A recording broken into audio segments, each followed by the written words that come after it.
Shalom aos irmãos, boa noite. Abra sua Bíblia, por favor, o segundo livro dos Reis, capítulo de número 24, a partir do verso de número 8. Mais uma noite, estamos na casa do nosso Deus, noite de celebração ao Senhor, por todas as coisas que Ele nos tem realizado. Este foi sem dúvida um final de semana épico. Deus fez coisas excelentes. Ontem nós tivemos o nosso seminário de família, uma noite curadora com a temática sobre perdão. Os casais que puderam participar viveram uma experiência muito edificante aqui. Hoje pela manhã tivemos uma magnífica programação. O pastor Ramon esteve aqui no culto de batalha espiritual e pregou muito, como sempre. Deus usou poderosamente. Nossa diaconisa Imoré Débora, nossa professora da IBD, esteve ministrando sobre o profeta Isaías, capítulo 31 de Isaías, e a repercussão também foi bastante edificante. E estes são motivos para que você e eu nos esforcemos para estarmos na casa do Senhor. Na última quinta-feira tivemos o pastor Rafael aqui ministrando a palavra, pastor da Igreja Batista de Lagoinha, e eu creio que você tem sido marcado por Deus por cada uma palavra liberada do altar desta casa de oração. Hoje nós vamos estar meditando sobre um texto bastante interessante, uma mensagem com a qual o Senhor tem nos últimos anos fortemente falado aos nossos corações. E nesse ano da manifestação da palavra de Deus em nós e do compromisso firmado na eternidade de renunciarmos o pecado, tenho a alegria de poder compartilhar com os irmãos. 2 Reis 24, verso 8, nos diz assim: tinha Joaquim 18 anos de idade quando começou a reinar, e reinou 3 meses em Jerusalém. E era o nome de sua mãe Neusta, filha de Eunatã, de Jerusalém. E fez o que era mal aos olhos do Senhor, conforme tudo quanto seu pai fizera. Naquele tempo, subiram os servos de Nabucodonosor, rei de Babilônia, a Jerusalém, e a cidade foi cercada. Também veio Nabucodonosor, rei de Babilônia, contra a cidade, quando já os seus servos a estavam cercando.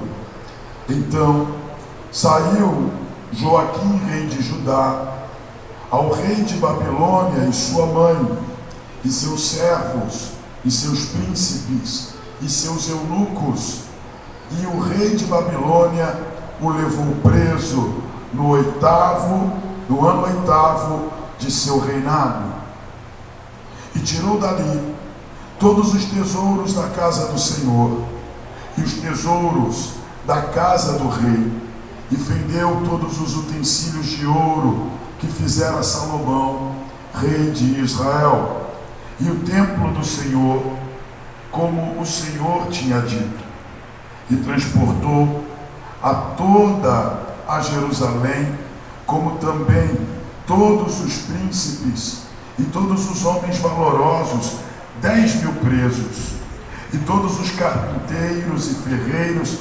Ninguém ficou, senão um povo pobre da terra. Assim transportou Joaquim para a Babilônia, como também a mãe do rei, e as mulheres do rei, e os seus eunucos, e os poderosos da terra levou presos de Jerusalém a Babilônia, e todos os homens valentes, até 7.000, e carpinteiros e ferreiros até 1.000, e todos os destros na guerra, e a estes o rei da Babilônia levou presos para a Babilônia. E o rei de Babilônia estabeleceu o rei em lugar de Joaquim, o tio deste, Matanias, e lhe mudou o nome para Zedequias. Curva a sua cabeça, feche mais uma vez os teus olhos e de olhos fechados diga para Deus: fala comigo, Senhor. Pai, nós estamos na tua casa, a tua palavra foi lida e nós cremos que o Senhor está neste lugar. Esta atmosfera profética revela que o Senhor se move em nosso meio. O teu povo, Pai, rendeu a ti louvores, adoração, ação de graças por meio dos louvores que foram entoados. Mas neste momento, cada um de nós guarda no coração um desejo, o de ouvir a tua voz. Então, meu Deus, que a tua palavra, que é viva, que é eficaz, que é mais penetrante que qualquer espada de 2 fios, que penetra, meu Deus, até a divisão da alma e do espírito, das juntas e medulas, venha ela discernir os pensamentos e intenções do coração. Que o Senhor tenha liberdade para operar e para se manifestar no meio de nós. Em nome de Jesus, diga amém. Se assente, por favor. Glória a Deus. Glória a Deus. Glória a Deus. O texto que nós acabamos de ler narra o último período dos reis de Israel e Judá. Como você sabe, a nação de Israel foi levantada pelo nosso Deus a partir da promessa feita pelo Senhor a Abraão, isso muitos anos antes da nação de Israel ser impactada por um quadro de cativeiros que foram profetizados, foram anunciados pelos profetas. E no período de Abraão, até esses dias narrados pelo texto que nós acabamos de ler, a nação de Israel foi governada pelo Senhor através de juízes. Teve um período de governo unificado, onde nós conhecemos pela história dos reis de Israel que o rei Saul, o rei Davi, o rei Salomão tiveram o privilégio de governar a nação num período em que as 12 tribos caminhavam debaixo de uma mesma autoridade, debaixo de um mesmo rei. E a Bíblia nos mostra que, pelos atos de Salomão, a nação de Israel começa a sofrer modificações estruturais em seu sistema de governo, para que pudesse ser sinalizado aos sucessores da casa de Davi que houve uma transgressão, uma desobediência contra o plano de Deus original, porque o nosso Deus havia prometido ao rei Davi que se ele e seus descendentes andassem no caminho do Senhor e não se desviassem do caminho do Senhor e não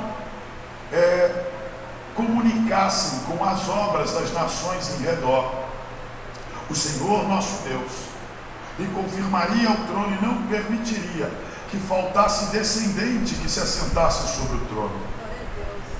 Você sabe que no início do reinado de Salomão, no seu momento de aflição, como foi dito aqui algumas semanas atrás, exalta o testemunho do seu pai Davi, no simples fato de que, por ele, Salomão, haver podido sentar no trono, estava nele cumprida a promessa que Deus havia feito ao seu pai e desejava a Salomão, no início do seu governo, que a boa palavra liberada pelo Senhor a Davi se confirmasse também no seu reinado e que assim não faltasse rei que governasse sobre Israel.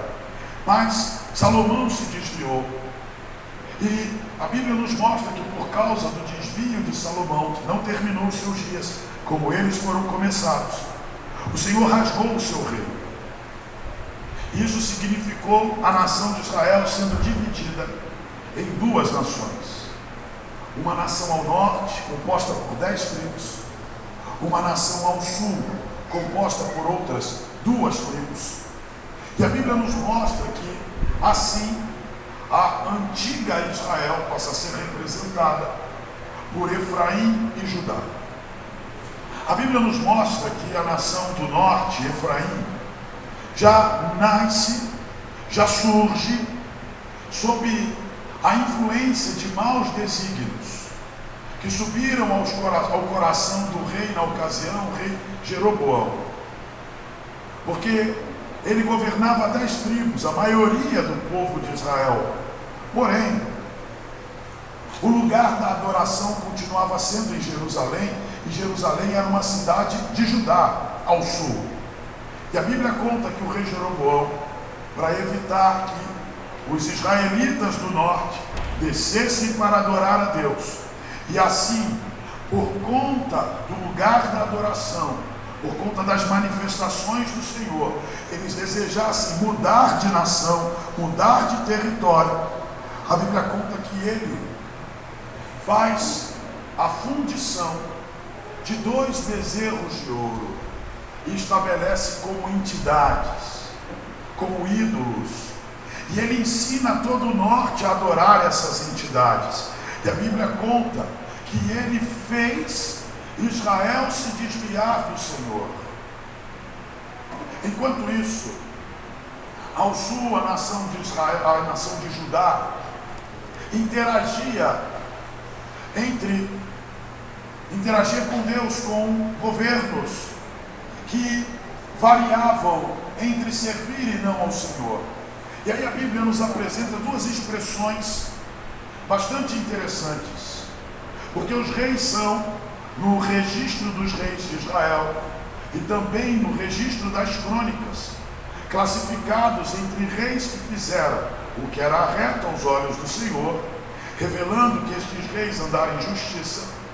E a expressão usada para os reis injustos, apontando que eles fizeram o que era mal aos olhos do Senhor. E nós olhamos para o norte, vemos que os reis fizeram o que era mal, mas ao sul houveram reis tementes, reis que podem ser destacados, como o rei Josafá, como o rei Uzias, como o rei Jotão, como o rei Ezequias, como o rei Josias, que temeram ao Senhor. Mas também houveram reis que fizeram o que era mal ao sul, como o rei Acais, como o rei Manassés. E a Bíblia nos mostra que por causa dos atos dos reis, o Senhor identificou a necessidade de corrigir o seu povo. Porque desde os dias de Salomão, a idolatria, a feitiçaria, a prostituição fizeram parte da cultura do povo.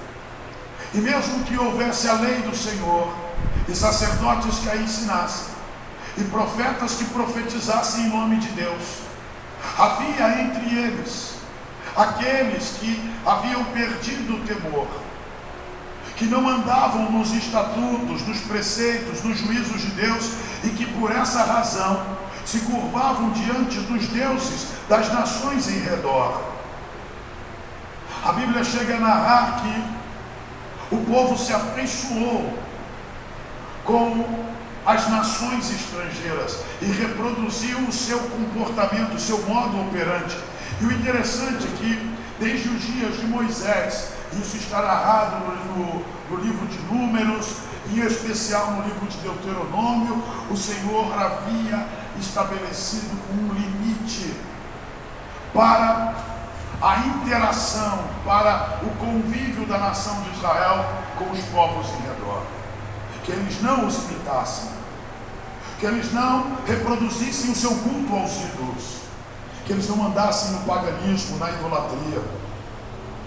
Então preste atenção, porque a ambição dos reis em obterem reconhecimento estrangeiro, riquezas, fama, fizeram com que alguns deles confiassem mais no seu próprio braço do que no braço do Senhor.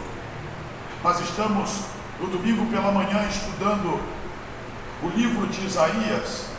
E é interessante porque durante os estudos vai ficando cada vez mais claro que o nosso Deus sempre esteve com o seu braço estendido para resgatar o seu povo, para salvar o seu povo dos seus pecados. E apesar de o próprio Deus denunciar o pecado do povo e os comparar a nações impenitentes como a nação de Sodoma e Gomorra, nunca faltou no nosso Deus misericórdia para os acolher e os restaurar. Mas a Bíblia nos conta que o povo se afastou de Deus ao ponto do nosso Deus considerar que a aliança que ele havia firmado com Israel e Judá estava extinguida. E então o Senhor redireciona as promessas que havia feito a Israel e a Judá para um pequeno grupo de homens que guardaram o temor de Deus, e a eles o Senhor chamou de remanescentes fiéis. Então preste atenção, porque nos dias de Isaías, nos dias de Amós, nos dias de Obadias, nos dias de Oséias, o Senhor inicia uma bateria de proclamações proféticas, de denúncias aos pecados praticados pelo povo, para que eles se voltassem para Deus e se convertessem mais. O pecado havia se entranhado, a prostituição espiritual, a idolatria havia se entranhado, eles haviam abandonado o conhecimento de Deus, haviam se afastado das Escrituras, e mesmo que a maioria soubesse da existência de Deus, do seu ciúme pelo seu povo, eles, de acordo com estes profetas, prevaricaram contra o Senhor, porque eles sabiam o que era certo e faziam o que era errado, porque eles seguiam os seus próprios desejos. E a Bíblia nos mostra, e como resultado disso, a nação se impregnou de injustiça social, de corrupção, se impregnou de práticas tidas pelo nosso Deus como abomináveis. Então eu quero que você preste atenção, porque o texto de 2 Reis 24 que nós lemos vai apontar para o fim de um processo onde a nação, já consciente pela atividade profética de que este desfecho estava previsto, ignora o conhecimento de Deus, a revelação do Senhor, e acaba por experimentar o impacto, o efeito da ira de Deus. A nação de Judá ainda teve a oportunidade de reconsiderar a sua conduta, porque o povo do norte, as 10 tribos do norte, haviam sido mais ou menos 110 anos antes do cativeiro da nação do sul, também levada cativa, não pelo império de Babilônia, mas pelo império assírio. E nós vemos que os profetas já davam por certa a manifestação da ira do Senhor, mas o povo do norte ignorou, desprezou a voz do Senhor, e como consequência disto, eles foram dispersos, foram espalhados por todo o território governado pelo povo assírio. Mas a Bíblia nos mostra que, embora os assírios não tenham podido conquistar o sul, apesar de haverem penetrado as cidades de Judá, e só não a governaram porque o Senhor, quando eles chegaram às portas da cidade de Jerusalém, os venceu, enviando o seu anjo na ocasião em que Senaqueribe teve 185 mil soldados mortos numa noite, por conta da forma como o rei Ezequias e o profeta Isaías entraram na presença de Deus e clamaram a Deus por misericórdia, dando à nação de Judá mais um período de tempo. como prova da misericórdia e da longanimidade de Deus, para que eles se reconduzissem à adoração ao nosso Deus. Mas apesar do livramento dado pelo Senhor, a nação do sul, a cidade de Jerusalém, ao rei de Judá, Ezequias, a Bíblia mostra que a geração seguinte seguiu o caminho das nações em redor. E apesar desse poderoso livramento e do testemunho de que só houve a preservação de Jerusalém e de Judá, porque um homem se arrependeu, se humilhou e buscou o Senhor, o filho do rei Ezequias, chamado Manassés, foi o pior, o mais malvado, o mais terrível, o mais ímpio, o mais infiel de todos os reis que a nação de Judá pôde conhecer. E a Bíblia diz que ele andou nos caminhos do rei Jeroboão, nos caminhos do rei que iniciou a série de dinastias falidas que governaram o norte. E mesmo Manassés, sabendo que o norte havia sido levado cativo, havia sido espalhado sobre a terra por conta da sua impiedade, ele não apenas reproduziu o comportamento dos reis que faliram, indo após os ídolos, fazendo passar os seus filhos pelo fogo, como também multiplicou a iniquidade praticada por eles. E é nesse momento, no momento em que o rei Manassés multiplica a iniquidade dentro do território de Judá, que Deus conduz a nação de Judá para um destino semelhante ao destino da nação do norte, porque é uma sequência de reis, e eles que haviam sido governados por Uzias, por Jotão, por Acais, por Ezequias, Manassés, vivem a experiência de serem governados por Amon, Josias, Jeoacás e Jeoaquim. E é exatamente no momento em que Jeoaquim assume o governo, que a nação de Israel nação de Judá, vai durante o seu governo ser impactada por essa realidade espiritual pré-anunciada, prevista pela palavra dos profetas, de que o Senhor traria sobre eles a sua repreensão, de que o Senhor manifestaria a sua indignação contra o seu pecado. Mas sabe o que acontece? A maioria das pessoas que hoje vive sobre a face da terra, embora pré-anunciada, embora advertida, embora avisada da iminente manifestação da ira do Senhor, da iminente consequência dos seus delitos e pecados, continua vivendo na prática do erro, como se jamais fossem requeridas as suas más práticas. E o destino de muitos homens poderia ter sido modificado por um simples gesto de arrependimento. Mas, assim como aconteceu à nação do norte, a nação do sul abdica da oportunidade do arrependimento dada a eles pela longanimidade de Deus, pela misericórdia de Deus, pela paciência de Deus, e por eles ignorarem o tempo proposto por Deus para a conversão dos seus pecados. A Bíblia nos mostra que durante o reinado de Jeoaquim, por volta do ano 605 a.C., uma outra nação, também da região da Suméria, da região entre rios da Mesopotâmia, a Babilônia, governada por Nabucodonosor, penetra os domínios da nação de Judá,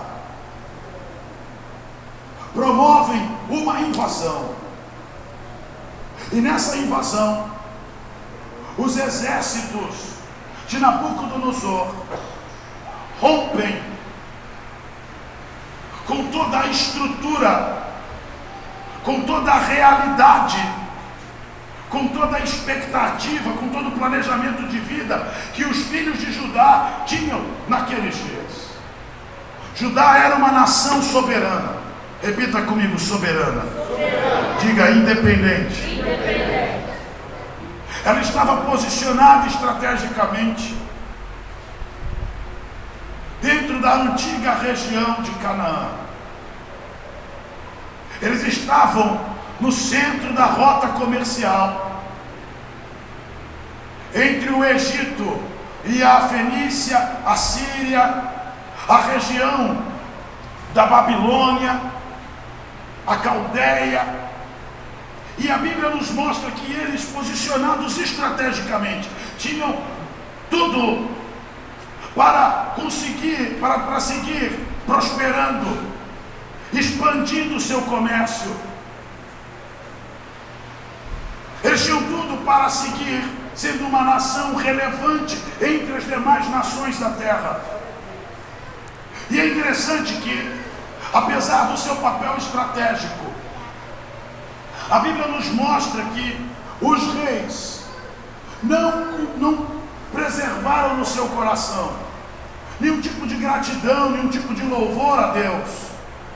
Apesar da sua história espiritual e da memória, da forma como eles foram tirados do Egito e a maneira como eles foram estabelecidos numa terra boa que mana leite e mel, nenhum deles conseguia se manter fiel às próprias tradições religiosas do seu povo. Como resultado disso, nós vemos que se inicia uma grande atividade ministerial na vida de um homem chamado Jeremias.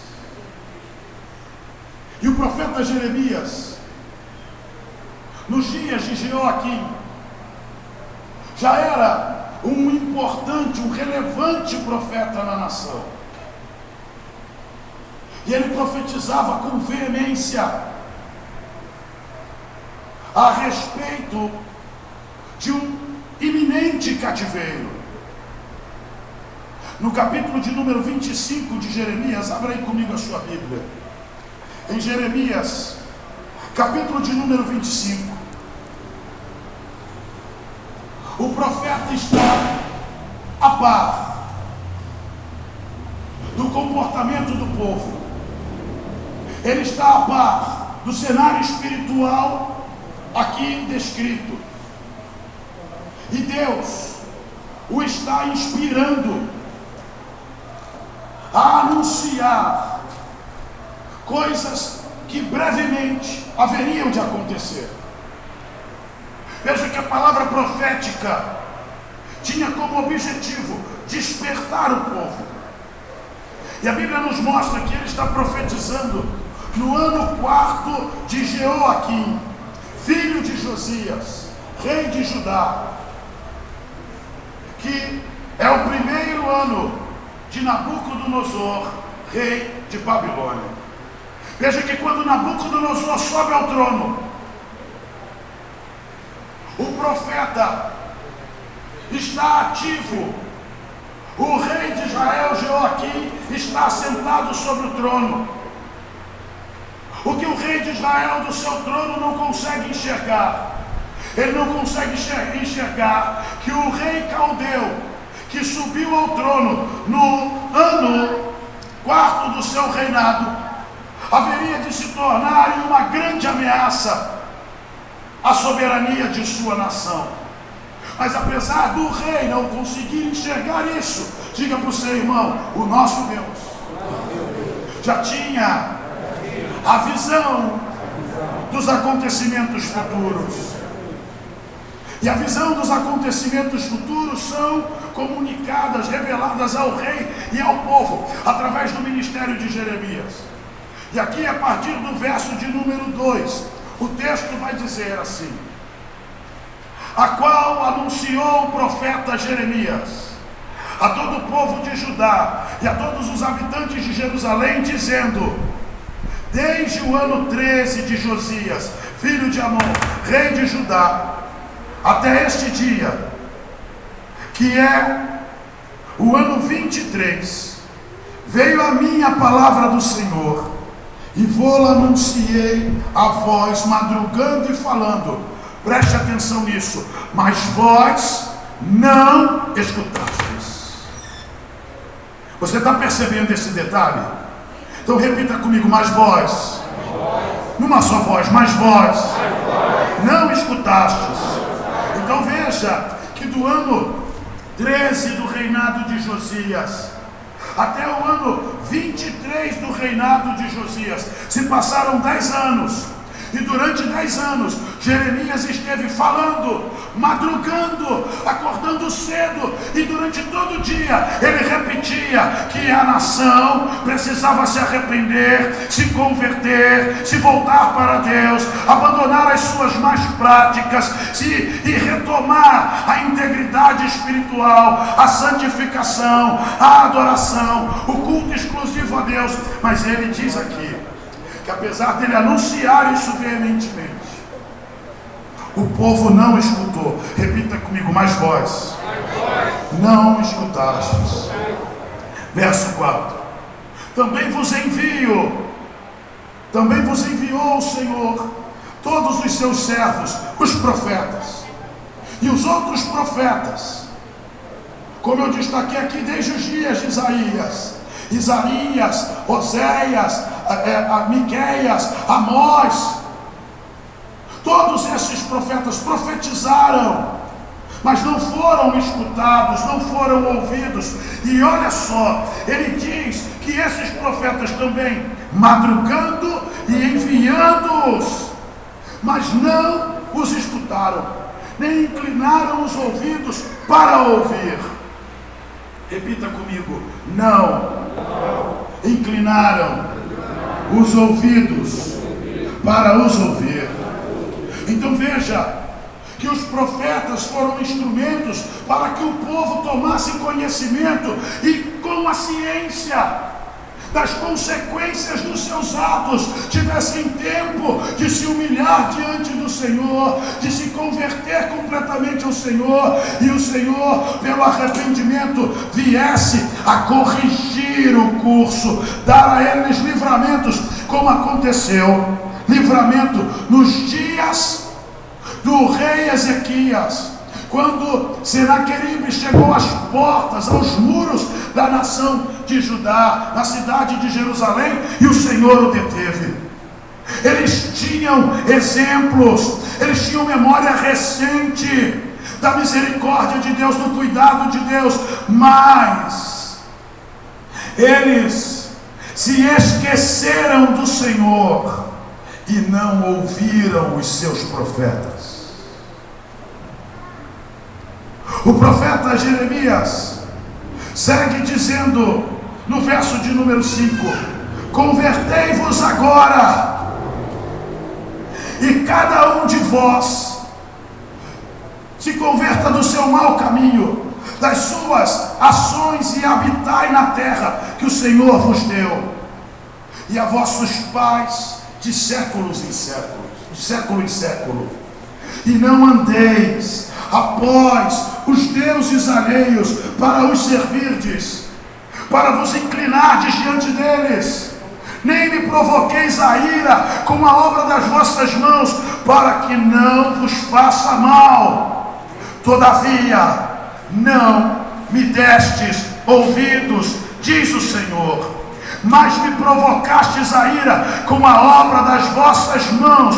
Portanto, assim diz o Senhor, visto que não escutastes as minhas palavras, eis que eu enviarei e tomarei todas as nações do norte, diz o Senhor, como também a Nabucodonosor, rei da Babilônia, meu servo, e os trarei sobre esta terra, e sobre seus moradores, e sobre todas essas nações em redor, e os destruirei totalmente, e poloeis em espanto, e em assobio, e em perpétuos desertos, e farei perecer entre eles a voz do folguedo, e a voz da alegria, e a voz do esposo, e a voz da esposa, e o som das mãos, e a luz do candeeiro. E toda esta terra virá a ser um deserto e um espanto, e as nações servirão o rei de Babilônia por 70 anos.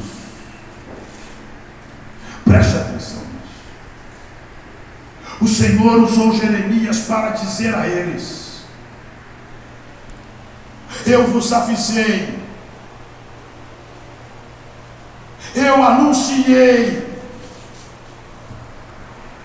a respeito da necessidade de arrependimento, de conversão de pecados.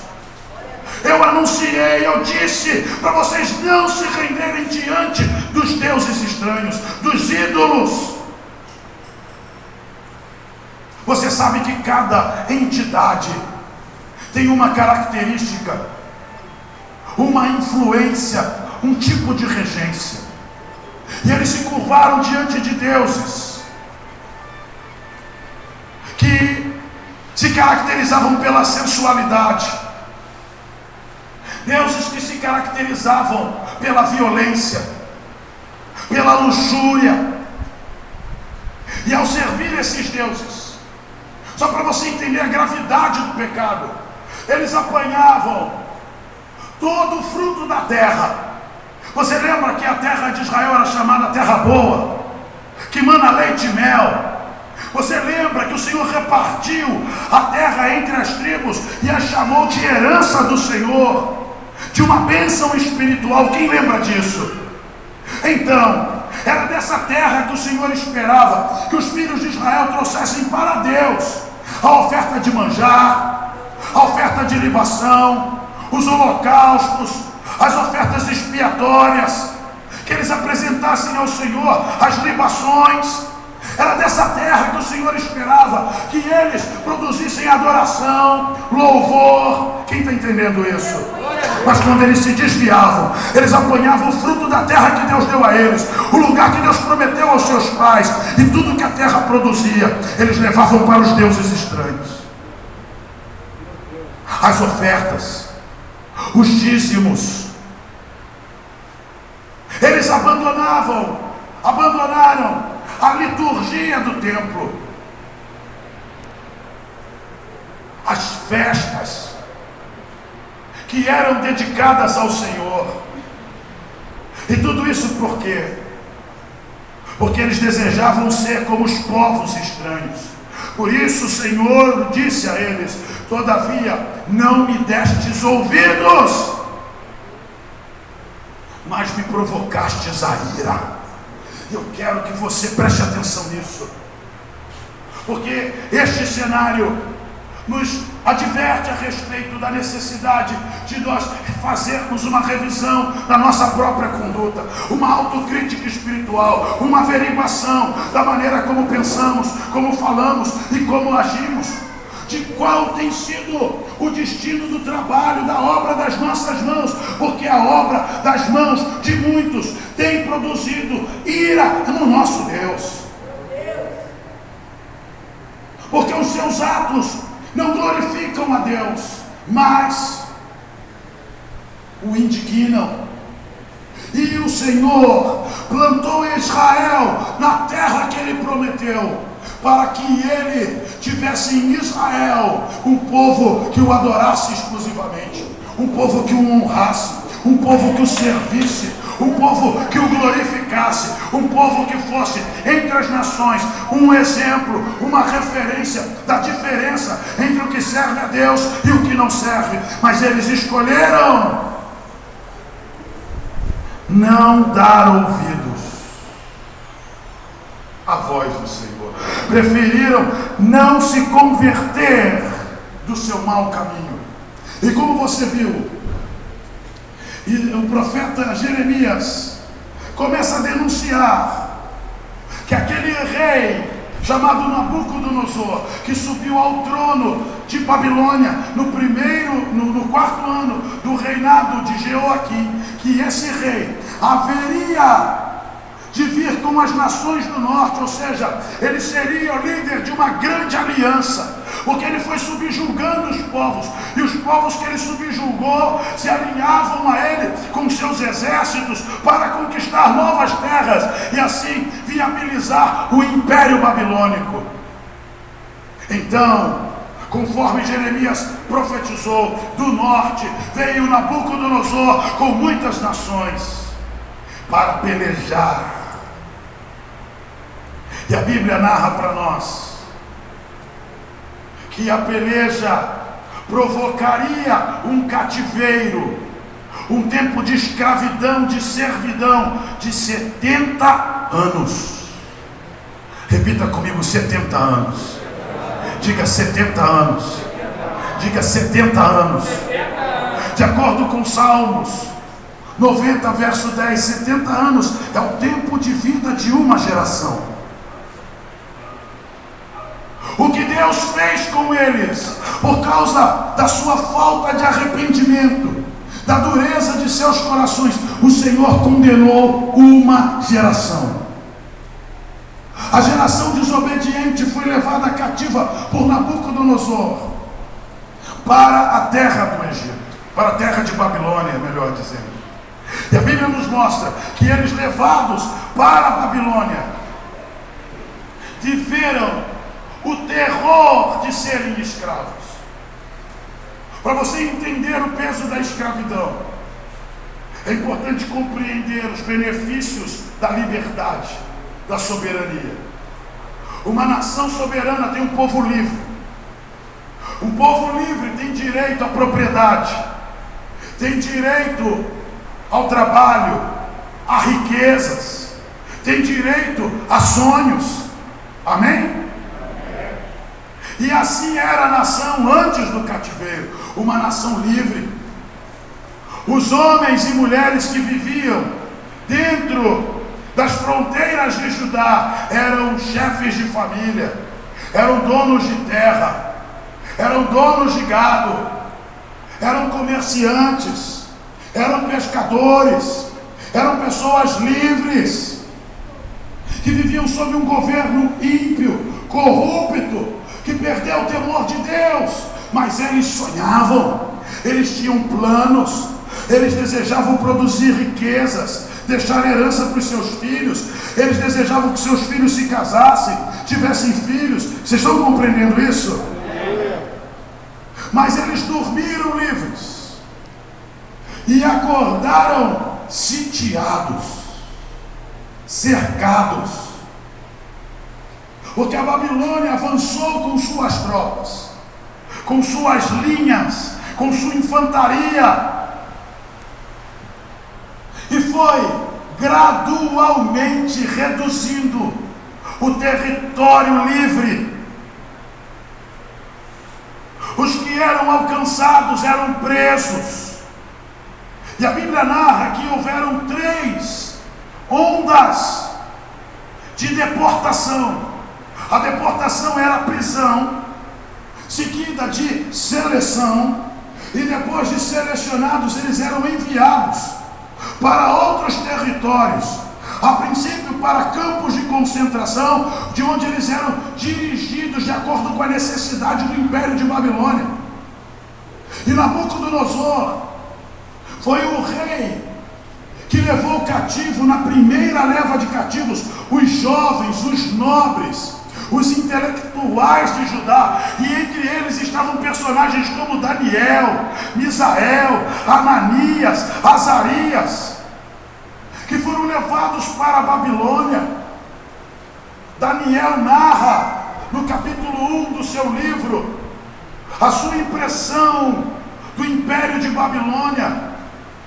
E a Bíblia conta que ao chegar lá, ele que era um nobre em Judá, ele é colocado a cargo de um eunuco, uma autoridade do palácio real, em quem era depositada a confiança do rei de instruir, ensinar e fazer todo o processo de adaptação dos estrangeiros escravos dentro do sistema babilônico. Porque o que Daniel narra era que o cativo, o escravizado, ao ser levado para a Babilônia, era submetido a uma integração cultural, onde o objetivo era tirar dele a identidade. Eles mudavam os hábitos alimentares, o vestuário, ensinavam uma nova língua, colocavam o indivíduo numa nova terra, para ele perder a identidade, se desconectar de suas origens, para ele ser de alguma maneira remodelado. O que Nabucodonosor queria uma grande Babilônia, e para que todo mundo fosse Babilônia, todos precisavam pensar como os babilônicos, todos precisavam se vestir como os babilônicos, todos precisavam falar como os babilônicos, todos precisavam comungar do mesmo objetivo que os babilônicos. Então, como eles faziam isso? Eles escravizavam e apresentavam para as pessoas escravas as maravilhas da Babilônia. Então Daniel narra que ele e seus amigos foram colocados diante de banquetes. Ele chama de iguarias. As iguarias do rei, tudo que de melhor a Babilônia podia produzir, foram apresentados, porque o objetivo de Nabucodonosor não era ter escravos acorrentados, mas escravos que se convertessem, escravos que se adaptassem, escravos que abdicassem de sua identidade, que mudassem de nacionalidade, que abdicassem de suas crenças, de suas convicções. Você está me acompanhando? Então a tática de Babilônia era a sedução. Mas você lembra que Daniel propôs no seu coração não se contaminar com as iguarias do rei. Apesar dele ser escravo, de ter sido levado para o palácio, de estar sob cuidado de um eunuco, ele percebeu que tudo que era posto à mesa tinha algum nível de influência religiosa, era consagrado a ídolos, era uma comida comprometida por conta de Babilônia ser o centro da adoração a deuses pagãos. E a Bíblia narra para nós o tipo de batalha espiritual vivida por ele e seus amigos naquela terra. Porque tudo que o diabo tentou fazer durante o tempo em que eles estiveram cativos lá, foi fazer com que eles se curvassem, mesmo que fosse ao rei. Quem está compreendendo? Para que fosse roubada deles as suas raízes, a sua identidade. Foi isso que aconteceu quando eles foram levados para a terra de Babilônia. Esse era o objetivo do rei ao apresentar a eles iguarias: promover uma mudança de característica e de comportamento. Diga para o seu irmão: o diabo está trabalhando para tentar te seduzir, para te convencer a deixar de ser quem você é, para se tornar quem ele precisa que você seja. O diabo precisa que você abdique de suas crenças. O diabo precisa que você abdique de suas raízes, para que ele possa seguir roubando, matando e destruindo. Mas Deus está procurando por homens fiéis, que, independente das circunstâncias, independente das adversidades, vão preservar a sua identidade, vão conservar a sua fé. Pessoas que não negociam valores, porque a nação de Judá perdeu este privilégio. Eles foram tirados de suas casas, de suas famílias, de sua terra, foram levados para uma terra estrangeira, e durante 70 anos eles viveram como estrangeiros, viveram como escravos, como deportados. Eles perderam a sua soberania como nação, ficaram à mercê de povos estranhos. A Bíblia conta para nós que durante o período do cativeiro, eles estiveram aflitos, combalidos, mas a intenção de Deus nesses 70 anos não era destruí-los, era quebrantá-los. Eu quero que você ouça com atenção. Talvez você esteja aqui dizendo: apóstolo, as coisas não vão bem, o cenário é adverso, e eu sei que a origem disso é o meu pecado. Eu me afastei do Senhor, falei o que não deveria, fiz o que não deveria, pensei o que não deveria, e desde que eu me afastei do centro da vontade de Deus, há um contexto espiritual desfavorável, porque eu sei que eu fiz o que era mal aos olhos do Senhor. Os profetas me advertiram, o Senhor falou comigo, mas eu não escutei a voz do Senhor. Então é possível que esse tempo adverso, que esse período de aperto, de aflição, não seja modificado por uma simples oração. Talvez esse tempo seja um tempo que possa ser talvez até abreviado, mas o que vai produzir mudança, o que vai te reconduzir ao centro da vontade de Deus, a terra que o Senhor prometeu, não são palavras de boca, mas palavras que saem do coração, palavras que revelam arrependimento, palavras que produzem confissão de pecados, palavras que expressam a dor de haver se afastado, a dor de haver abandonado, a dor de haver desviado do caminho de Deus. Preste atenção, porque o que Jeremias está denunciando é o que nós chamamos de dura cerviz. Diga para o seu irmão: Deus denunciou a dura cerviz, o orgulho, a incapacidade de arrependimento. Você está entendendo?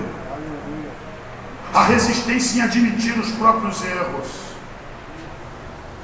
No período do cativeiro, a Bíblia conta para nós que surgiram homens intitulados profetas, que começaram a dizer para aqueles que estavam cativos coisas que eles queriam ouvir. Diga para o seu irmão: quando Deus está trabalhando, quando Deus está operando em nós, nós não devemos nos ensoberbecer, porque quando nós nos ensoberbecemos, nós achamos que Deus vai nos livrar sem nós mudarmos. Quando a soberba, o orgulho sobe ao coração, nós começamos a acreditar que mesmo que nós não mudemos, Deus vai mudar a situação, mas Deus não vai tocar em um cenário que Ele criou para curar você, para te libertar, para te transformar. Deus não vai mudar no ambiente externo, no cenário. Ele vai tocar no personagem. Deus vai tocar em você. Diga para o seu irmão: não peça para Deus tocar no cativeiro. Diga: o cativeiro é um lugar de cura. Diga: peça para Deus tocar em você. Diga: tocar em mim. Você está entendendo isso? Algumas pessoas estão tomadas pelo orgulho, pela vaidade, pela arrogância, pela soberba, da prostituição, do vício, da idolatria, e mesmo com práticas pecaminosas estão dizendo para Deus: Senhor, me livra. Estão dizendo para Deus: Senhor, abre uma porta. Estão dizendo para Deus: levanta alguém para me abençoar. Deus não vai tocar no cenário, Deus quer tocar em você. Você está entendendo isso? Existem pessoas que reclamam que não são ouvidas, não são atendidas, não são respondidas. Pessoas que sofrem porque desejam ouvir a voz de Deus de alguma maneira e estão ouvindo silêncio. não olham para elas, elas olham para fora.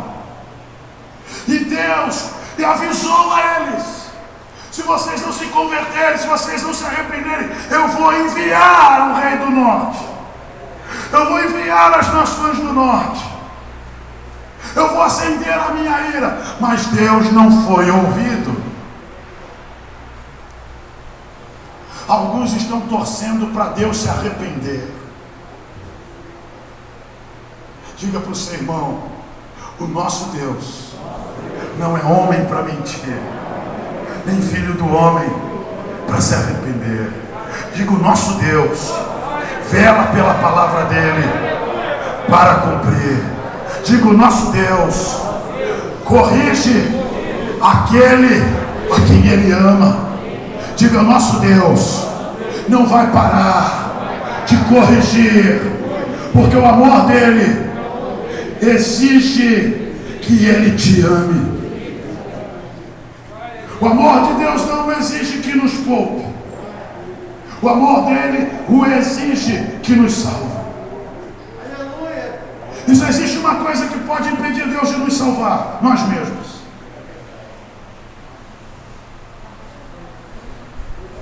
Eu quero que você saiba que em alguns momentos Deus, para nos salvar, nos tira da zona de conforto. Porque a nação de Israel não pecou no cativeiro para ir para a terra boa. O povo pecou na terra boa. O povo ignorou a voz de Deus na terra boa. O povo suspendeu a adoração na terra boa. O povo profanou os altares na terra boa. O povo se afastou da palavra na terra boa. Quem está acompanhando aí, diga glória a Deus. Então eu quero que você preste atenção, porque o cenário atual é precedido por um cenário anterior. E talvez você possa dizer que no cenário anterior você tinha tudo o que precisava, tinha todas as ferramentas, todos os recursos, todo o relacionamento, todas as portas abertas, mas com tudo favorável, você se afastou do Senhor. E como resultado disso, Deus te inseriu num outro cenário. Um cenário onde você volte a se lembrar de Deus. Um cenário onde você volte a buscar a palavra de Deus. Quem está entendendo isso? Um cenário onde Deus volte a ser importante. Um cenário onde Ele volte a ser prioridade. Um cenário onde Ele volte a ser o centro das suas atenções. Um lugar onde você volte a entronizar o Senhor. Quem está entendendo isso? E aí você vai olhar para o texto e vai ver que quando Deus promete levantar Nabucodonosor, preste atenção, Nabucodonosor era um rei pagão, um homem ímpio, politeísta, um homem violento, que tinha os seus projetos pessoais acima de qualquer outra coisa, um homem que se enxergava como o próprio Deus. Mas Deus diz que Nabucodonosor é seu servo. Sabe o que quer dizer? Deus estava usando Nabucodonosor para corrigir o povo que esqueceu dele.